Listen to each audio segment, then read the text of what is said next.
You're welcome to my channel. Today, we'll be continuing with reflective pronoun. But before then, have you subscribed? Have you started following us? Please like our videos. Make your comments. Turn up the notification bell to get notified each time we drop our content. Today, we're talking about reflective pronouns. We'll be talking about pronouns for quite some time now. We'll be progressing today with reflective pronouns. Reflective pronouns. What are reflective pronouns? These can be referred to as compound personal pronouns because they are formed by combining personal pronouns with such word as self or selves.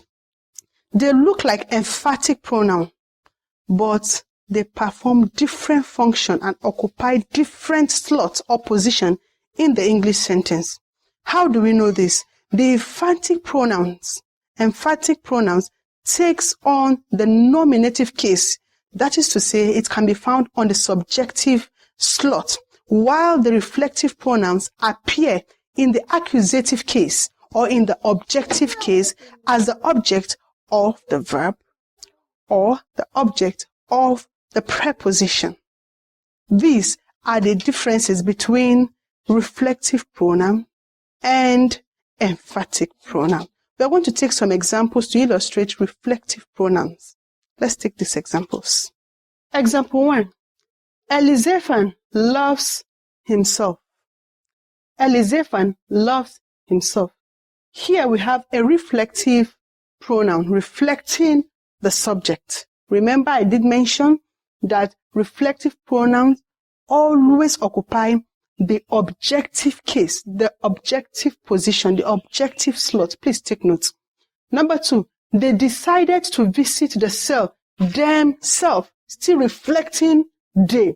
Number 3, the dog tied itself. The dog tied itself. So we have it as the dog here, themselves here, himself here. Number 4, we have I like feeding my child myself.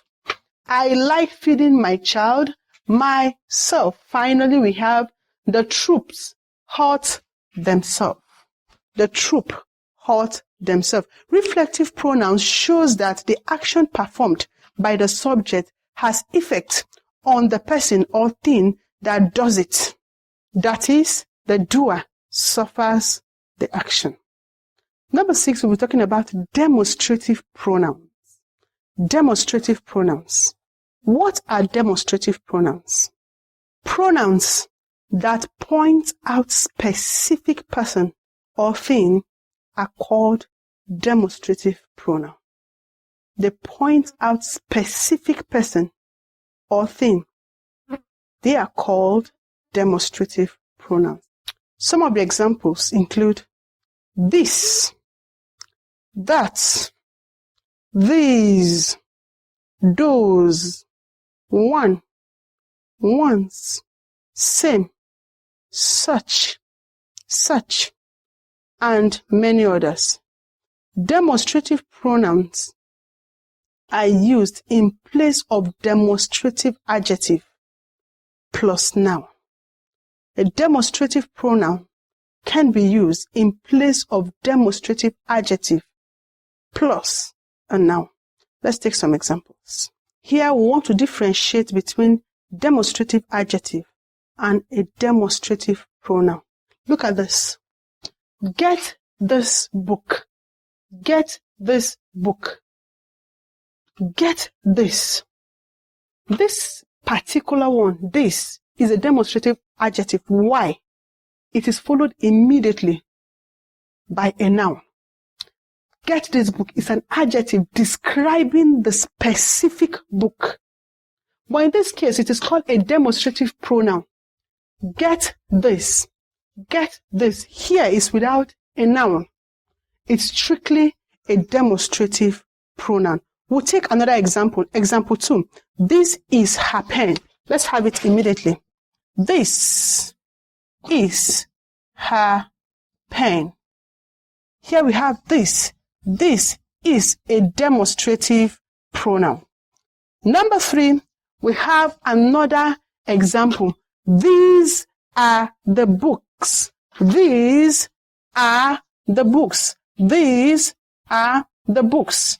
These are the books. Here we have these as demonstrative pronoun. Demonstrative pronoun. Now, the plural of this and these should be clarified. The plural of this, T-H-I-S, is these, T-H-E-S-E. The singular form is this. The plural form is these.